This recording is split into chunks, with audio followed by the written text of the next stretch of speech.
Bismillahirrahmanirrahim.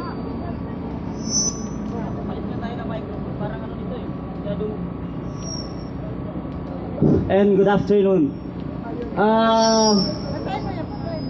So makita nyo naman siguro, no? Wag na sa speaker. Dito na lang tayo.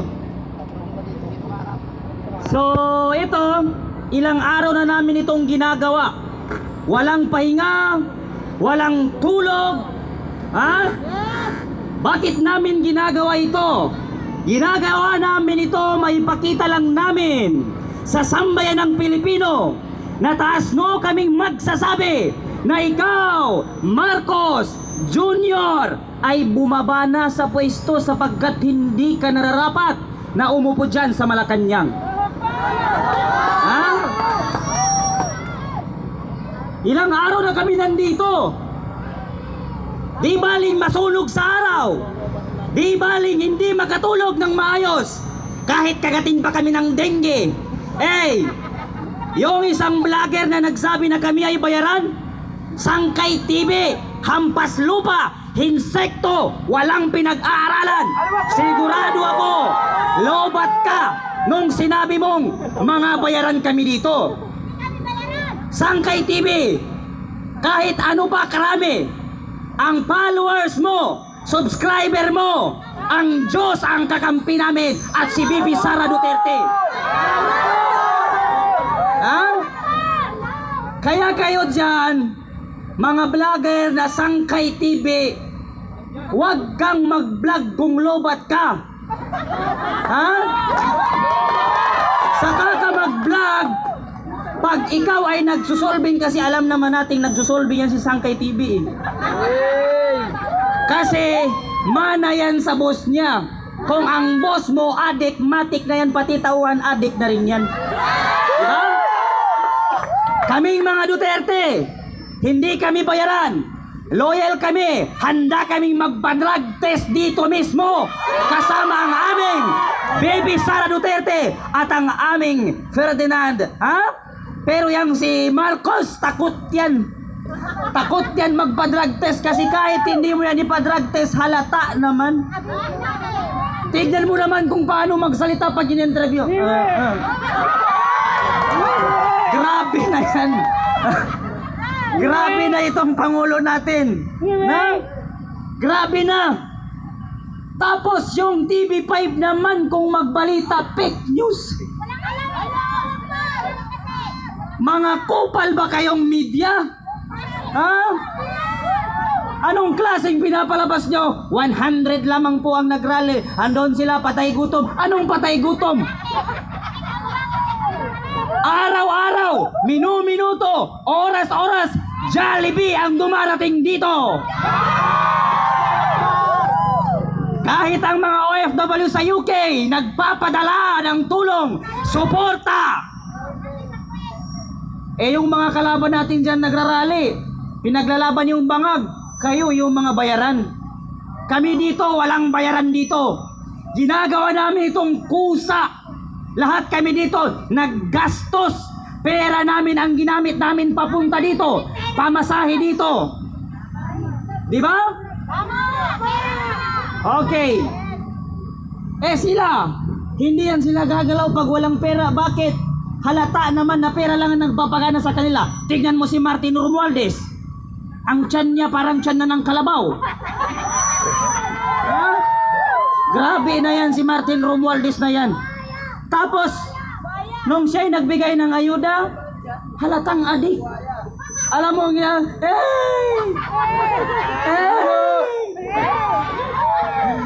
Martin Romualdez, napakakupal ng ginawa mong yan. Nakakahiya.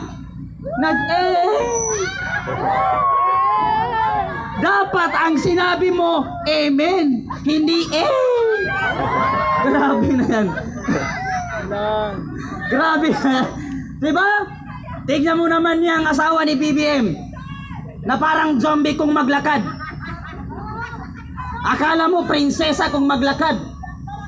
Hindi parang palakay, para talagang zombie na. Parang penguin talaga. May nalalaman pang pagaon-gaon. Robot naman parang penguin. No? Grabe na talaga. Kaya, tinatawagan ko ang mga kapwa ko mag-aaral, mapapublikong eskwelahan o mapaprivate. Halina't sumama, sa rally tayo ay magtulong-tulong at ipakita natin sa sambayan ng Pilipino na kaya natin pabagsakin at pababain sa pwesto ang mga adik na nakaupo na mga crocodile na yan. Diba? Luzon, Visayas, Mindanao, Itbulaga. Ha? Nabudol tayo. Napakalaking pagkakamali. Kung hindi lang dumikit yang si BBM kay Sara Duterte, kahit kagawad man ang takbuhin yan, hindi man yan mananalo. Bakit?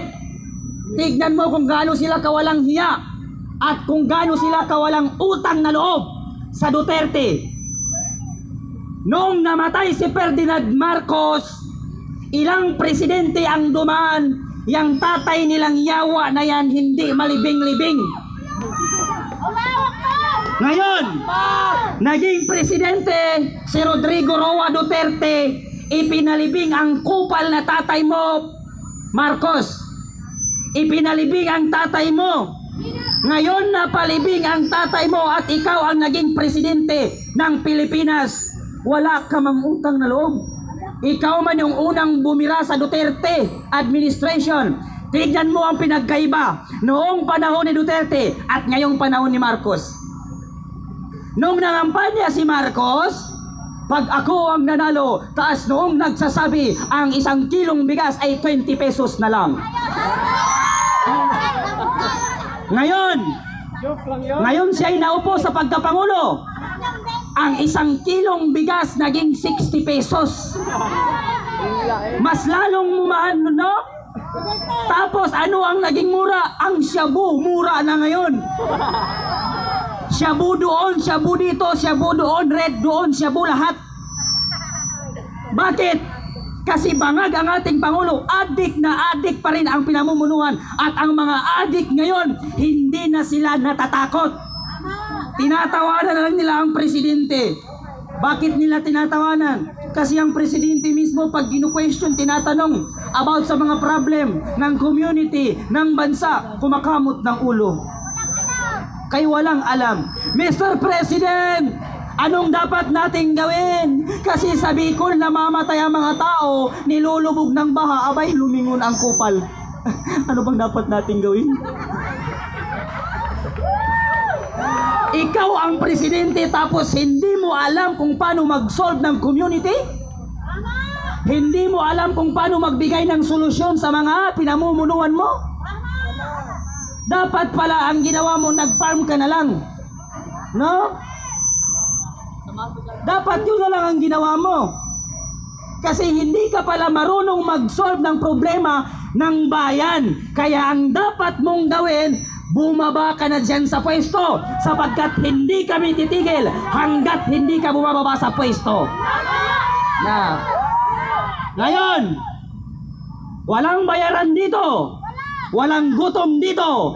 Tignan nyo naman ang mga tiyan namin, lumalaki na, lumulogo na ng Jollibee. Jollibee, Duterte tayo.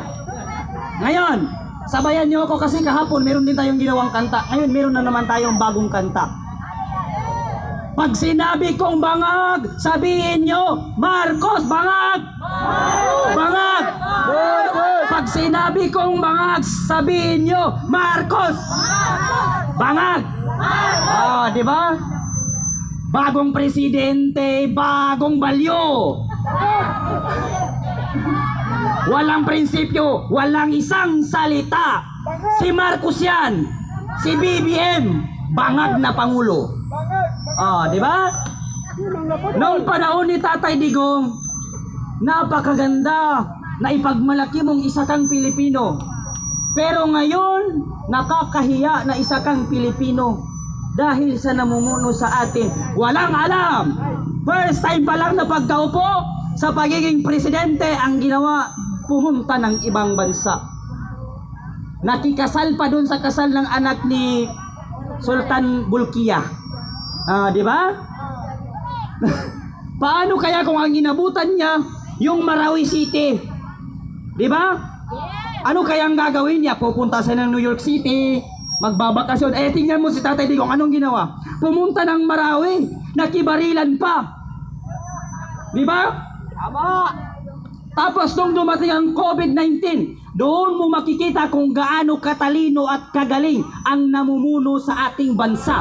Eh kung si BBM lang yun, sigurado ako, siya ang unang mamamatay ng COVID-19. Tama! Grabe naman yan. Kaya ito ang pananawagan namin sa inyo, Mr. President, at pati dyan sa kasama mong si Martin Romualdez, Tambaloslos, bumaba na kayo sa pwesto at kung maaari, humanap na kayo ng ibang bansa sapagkat hindi kayo nababagay dito sa Pilipinas sapagkat kayo ay isang malaking sagabal at malaking nagpapahirap sa ating bansa. BBM, naghihirap na ang ating bansa, naghihirap na ang mga Pilipino sa kahirapan na hindi mabigyan ng solusyon dahil sa inyong mga politika na mga buwaya. Kayo lang ang nakikinabang, kayo lang ang nagpapakasarap, kayo lang ang nagpapakasarap dyan sa gobyerno. Bumalik na kayo sa Hawaii. Natutulog kayo sa aircon. Ang mga tao natutulog sa lansangan. Kumakain kayo ng kung ano-ano. Tignan mo ang mga butante na bumoto sa'yo. Halos tain na ng aso ang kainin niya sa sobrang kahirapan. Bakit? Ang mga binuboto natin puro adik, puro kurap. Lalo na yan sa mga congressman na yan. Yang si Pato na walang alam kung hindi. Yes or no? Yes or no? Pag nag-explain ka, no, yes or no? I-contempt kita dyan, contempt kita. Grabe naman. Ipinatawag ka tapos pag nag-explain ka, no, yes or no lang ang answer. Grabe naman yan. Pumunta ka naman sa Senado, ganun din. No, Mr. President. Yes or no? Yes or no? Tapos ano ang nangyari sa kanila? Noong inimbestigan nila si Tatay Digong, nabaliktad ang situation kasi sila ang naimbestigan, lalo na si Risa Ontiveros. No? Kay wala pala siyang alam. Bakit ka pumasok sa Senado? Eh hindi ka naman abogado, wala ka namang alam sa mga rules, di ba? Wala kang alam. Tapos bigla kang magsisenador, anong gagawin mo? Magbilang ng mga butiki? No? Grabe na yan. Tapos kita pa itong si Raul Manuel na yan. Raul Manuel, nananawagan kami sa iyo dahil ikaw daw ang representative ng kabataan. Kupal ka, Raul. Hinihingi namin sa iyo, tumigil ka na sa pag-recruit mo sa mga kabataan para maging PNP, para pumunta sa taas ng bundok at kalabanin at patain ng mga pulis at ang ating mga kasundaluhan. Tapos kung maka-question ka, akala mo ang bright mo. Eh tignan mo yung TikTok niya, ay puro sayaw. Puro sayaw ang ginagawa ni Raul Manuel. Kaya Raul Manuel, dapat sa'yo ipakain sa pating. Diba? Dapat sa'yo ipakain sa pating sapagkat walang pakinabang ang sambayan ng Pilipino sa inyong lahat dyan na mga kurakot, mga crocodile. Manaman yan sila sa presidente nila. Diba? Ngayon, ito ang last na sasabihin ko sa inyo. Pag ang isang tao galit kay Duterte, matik na yan, adik yan. Kasi ang galit kay Duterte, adik lang. Diba? Pag ang Senado galit kay Duterte, adik yan. Kaya kung sino man ang galit kay Duterte, ako na nagsasabi sa inyo, matik na yan, adik kayo. Diba? Ngayon, bakit ginawa ni Duterte? Napatain niyang mga adik. Nag-warning man si Tatay Digong, huwag kayong magdroga kasi ayoko ng droga. Ay, nagdroga ka pa rin, edi patay ka. Diba? Matik na yan, patay ka. Kasi binalaan ka ni Tatay Digong, ayoko ng droga. Ay, nagdroga pa rin ang kupal. O, di patay ka. Isang bala ka lang. Diba? Ngayon, bakit niya ginawa na patain yon? Kasi ang pinoprotektahan ni Tatay Digong, tayong mga kabataan. Kasi pag hindi niya ginawa na yung mga matatandang adik, hindi patayin, matik na yan, pati yung mga next generation, magiging adik na rin sila sapagkat ang nakikita nila ay adik lahat, matik na yan, pati sila mag-a-adik na rin. Kaya tayo ay magpasalamat ng mga kabataan at naupo at binigyan tayo ng Panginoong Diyos na isang matalino at magiting na presidente. Yan ay si Tatay Digong. At isusunod na natin ang mas matalino kesa kay BBM. Walang iba kung hindi si BP Sara Duterte na siyang magiging ating Pangulo dito sa Pilipinas. Huwag nating hayaan sa 2028 na tayo ay bumoto sa mga kritikong tao, sa mga adik na tao, at sa mga buhayang tao na yan, mga kapatid. Hanggang dito na lamang. Thank you.